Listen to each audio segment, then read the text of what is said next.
Welcome. Thanks for joining me today on October 10th, 2020. Today marks 4 years since I had my last prescribed routine benzodiazepine. If you haven't seen my story, I've been videotaping and vlogging about my journey off pharmaceuticals for the last 4 years. I started making videos in August or September of 2016, and I have chronicled my journey. I will say, for as bad as some of the early videos are, that wasn't even the worst. That was the public version. There were some mighty difficult periods of time, the first 2 years for sure. And I had gone through horrendous challenges for many years being on pharmaceuticals because I was intolerant, and all the side effects were making everything way worse. Between 2010 and 2017, I was prescribed over 17 different medications, 19 different medications, antidepressants, antipsychotics, anti-inflammatories, muscle relaxers, things for irritable bowel, things for allergies, pain medication, anxiety medication, sleeping pills. This journey on pharmaceuticals began in 1985 when my third-born child died of hypoplastic left heart syndrome at 4 days of age, and I was given a Valium. I only took like 2 or 3 in that first couple days, and then I didn't take them again. But in 1989 and 1990, when I went through a divorce and had 3 children under the age of 6 all by myself, I was having panic attacks and was prescribed Xanax, and that was the first time I was prescribed Xanax. I took them off and on for many, many years until about 2010, 2009, when allergies. I'm hearing this llama sneezing behind me, and it's making me think of allergies. I'm sorry. In 2009, 2010, when insomnia began to be just over the top, I was prescribed Ativan as a sleeping aid and for routine use, and that continued on, and then eventually switched doctors, and that doctor switched me to Xanax. I was tried on Ambien. I'd been on it before and it no longer worked. It caused paradoxical effects. And yeah, they just kept medicating me instead of finally getting the diagnosis and the treatment that I do need, which is for complex PTSD, and learning skills of how to manage the symptoms of complex PTSD, as well as how to live with chronic pain, because I also have chronic pain. And over the last 10 years while I was coming off meds, I also did lots of alternative things and explored learning various skills and lifestyles that can be beneficial for those people who have things like I do, like complex PTSD and the ensuing anxiety and depression that go along with that, that have chronic pain, that have bouts of insomnia. And now, because of being on meds for so long and what they've done to my central nervous system, I also have neuropathy pain, so and some cognitive challenges. So this journey has not been without new challenges at every bend. And 2020 has been a doozy, let me tell you. You know, I was really starting to feel better. I am, however, disabled, and I'm unable to work a regular job.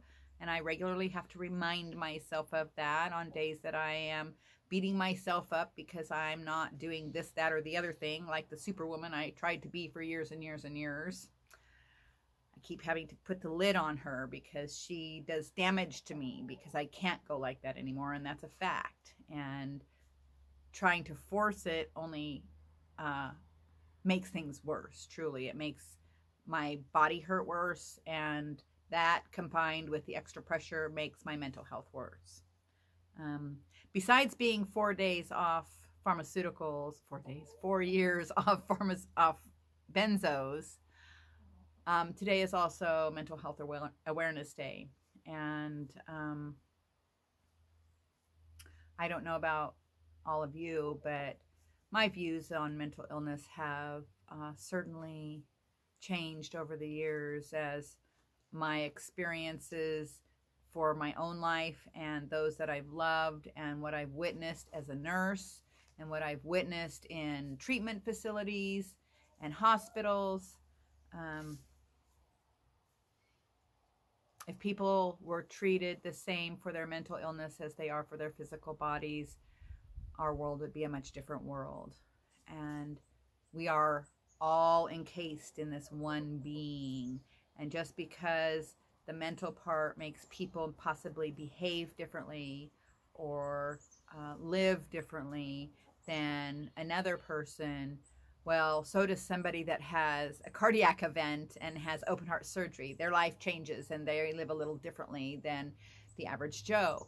But we don't view it the same as if somebody, say, has a psychotic break, or if somebody is struggling severely with a bout of depression. We don't treat those people the same as people who have appendicitis attack and have to have surgery, or a person who breaks their leg. You know, nobody asks for these things. Nobody. And it's not a sign of weakness.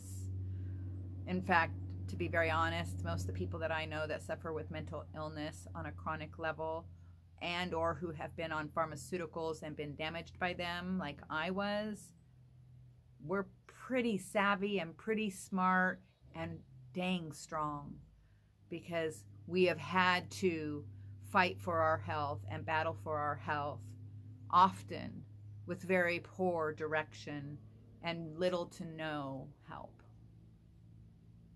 I know when I was coming off the medications, my behaviors and my actions and my verbiage and just who I was very different from who I truly am. And my family and friends, they didn't know how to take that. They I think in many ways viewed it as I was just acting out. In fact, a few even so much as said so. Trust me, everything that was happening back then, I did not want to have happening. It was awful. It was absolutely awful. And there was no way that I would do anything to get myself put in the hospital, or to get myself thrown out onto the streets, or to have to deal with the police. I'm not that person normally. And I will say at this point, I'm always happy to talk with family of people who are struggling, to help them maybe have a different perspective and look at things a little differently. When your loved ones are suffering, like I was suffering, I was really suffering in those years. I was sick. I was so sick I was bedridden much of the time. I couldn't take care of myself. And for the most part, the only help I got is that which I begged for.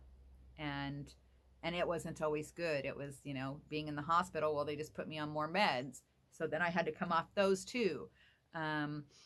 Some of the places that I went to stay, they felt that because I was going through a rough patch, it was okay to demean me and treat me like I was a second-class citizen because I was homeless and poor.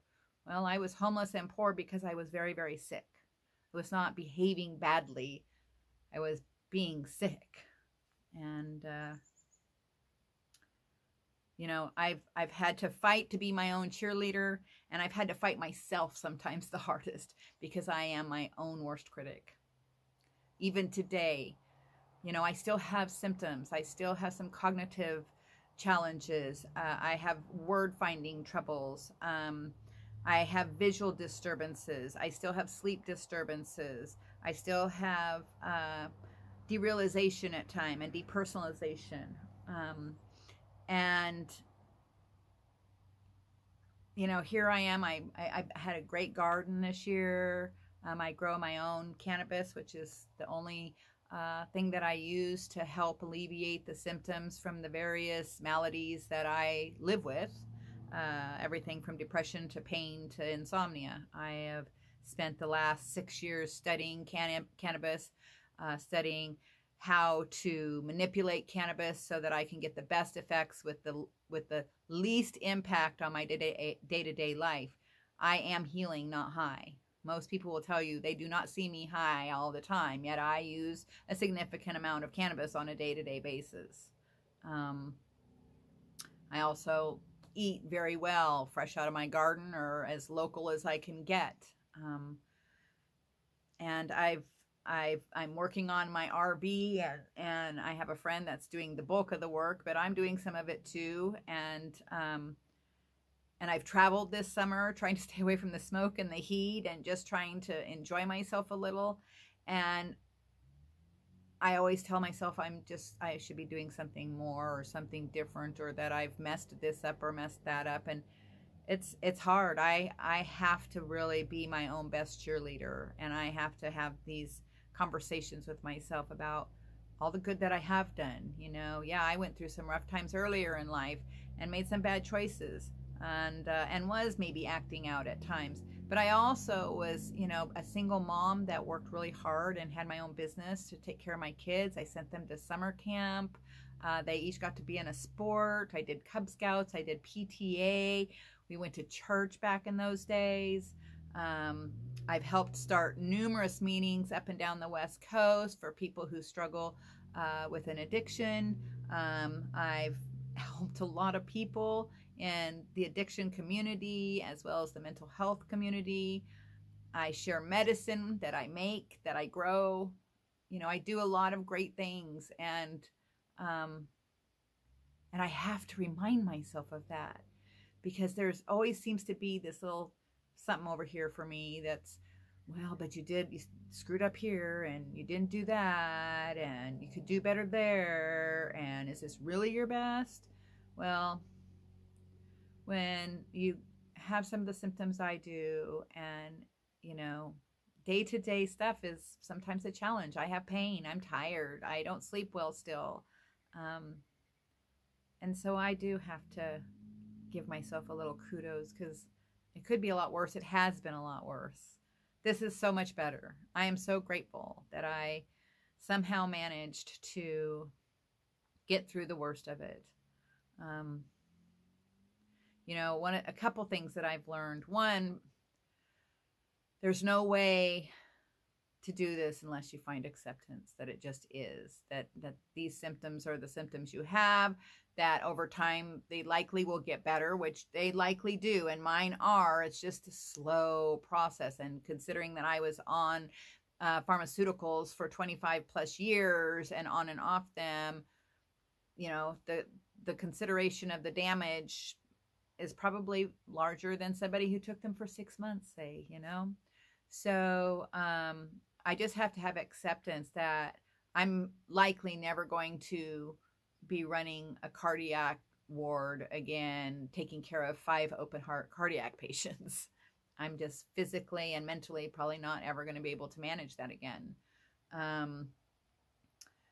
Accepting that I don't have that type A energy anymore. The personality is still in there and in my brain rolling around, but I just don't have the body to keep up with it, and I have to accept that. I've also learned that talking about when I feel bad all the time doesn't make me feel any better. So, you know, in those early years, you know, I mean, back before I even was trying to come off meds, and when I was, you know, getting sicker and sicker, all people heard was me moan and groan and complain. I'm tired. I'm sick. I hurt. I'm tired. I'm sick. I hurt. I'm depressed. I'm tired. And then when I got in various groups for benzodiazepines and other pharmaceuticals, it was a lot of that from, God, I have this symptom and I have that symptom and this feels bad and that, and what do I do about this and what do I do about that? And I do understand it's scary, but I also, in most of these groups, if you go and you read through the notes and you check in with one or two people that are doing better than you, not worse than you, you can get the bulk of the information without a daily litany of how bad you feel. Now, I understand we all need to have someone listen to us, and there's nothing wrong with saying how bad you feel, and there's nothing wrong with feeling what you feel. I'm just saying for myself, I have learned that lamenting about everything that isn't the way that I want it to be in my life doesn't change it. So I either have to find what I can change and do something to change it, like my RV. I'm changing that. It's a big, scary endeavor. I'm not thrilled with how all of it's going. I made some bad decisions. I didn't plan properly maybe, but I am changing what I can change. And then there's things like current insomnia. I'm doing everything I can do, but I just have to have acceptance that right now, if I don't have much energy during the day because I'm not sleeping at night, that's just the way it is. And complaining about it all day isn't going to change it. So I don't talk about my symptoms a whole lot. I will say this last 6 months has been really, really hard. 2020 started out great, even though I was still grieving the loss of my son in 2019. I finally got disability, but there was kind of a letdown because it wasn't what I thought it was going to be. And then I went to go on my big journey, and COVID hit, and my RV started having troubles. And then I came home, and then I've felt just this wasn't what I wanted to be doing. I didn't want to have a bunch of projects because that's really hard for me. It puts pressure on me, but yet I've been here and I've been working on this garden and doing what I can around the farm here, and then now working on the RV and being, kind of isolated and limited because of COVID, plus just the energy in the world. I am a highly sensitive person, and like when I go to the city, I am exhausted just because it drains me of all the energy that's going on. That's not the best energy. So it's been pretty rough, and I'm trying not to rush it because I don't want to rush time, but I just know that I'm looking forward to when my RV is done and when the garden is put to bed and when all my little projects around here are all tidied up and I'm just off in the RV and get to just rest for a little while and see some new beautiful things and just really let my body. I have still been kind of at push mode through all of this. I had hoped after I got disability to rest, and I've still been in survival mode because of COVID and not, and being where I always feel like I have to do projects because it's just how it is when you're in the country. There's stuff to do. So anyway, I just wanted to kind of share that, it's been a journey. It's been hard. I have improvements. I still have ways to go. Everything's not how I want it to be, but it's better than it used to be. I have moments of happiness now, little brief moments. I still feel a little flat as far as emotions, but I do sometimes just feel real joy and happiness. A few moments of peace now and then. And just a lot of acceptance. I have pain. Oh well. I have pain whether I live or whether I just curl up in a ball and do nothing. I'd rather live. I'd rather hurt and go take a walk and hurt than just lay in bed and hurt. And so that's kind of how I live my life. I have these challenges, but I'm still doing the best I can to live the best life I can with what I have. And I'm just going to keep doing that. And if you're just starting on this journey, hang on. Find a good person that'll sit by your side, somebody who can be understanding, even one or two people. Even if you find them in the group and it's someone that's, a year or two out ahead of you that's doing better, Just find one person. You don't have to watch everybody's bad time. Just find one person that is doing a little better than you, and ask them what they're doing to do better, and let them help you that way. I'm really grateful I'm alive, because I really could have not been alive. I struggled with suicidal ideation for years. And that was probably the biggest battle of them all, because I literally had to battle my own self every single day. And that takes a lot of energy. That's exhausting. I'm grateful to say it's been 2 years, and it's been nothing but maybe once or twice just oh, yeah, we don't think that way anymore. And I really do think that the pharmaceuticals really perpetuated that, and made it really bad. So be cautious on this journey. Don't rush. Get some good advice from people who've gone through it. Don't automatically think you're going to be the worst case. Actually, try to be more hopeful that you're not going to have hard times, and do everything you can. Eat well, get fresh air. A lot of people get agoraphobia. I don't care. Get outside anyway. You have to battle that in your mind of, really, if you step outside, is anything going to hurt you? No, it's just in your head. It's just a thought. And you go sit on your back patio, and you just sit there, and you spend 5 minutes sitting there, because fresh air and sunshine are proven to help with anxiety and depression. So please, make yourself. You can do it. You can do it. I did it. You can do it. I went from just sitting on my stoop of the edge of the RV that I lived in, to walking to the mailbox, to walking to the end of the block, to now I can get out and about. I still struggle once in a while. That's just the meds. That's just the brain. But it's just a thought. It's not based in reality. Nothing's going to hurt you if you go outside. Okay? Yes, you could go into all the different things that are outside, but they're everywhere. So, don't go there. Go to where you're going to be healthy. Choose healthy things. Battle those thoughts of your brain. Look at them and go, that's true or that's not true. If it's not true, then put actions and words that are true into your thought patterns, because it helps. How we think does help through this. So I hope you got something out of that.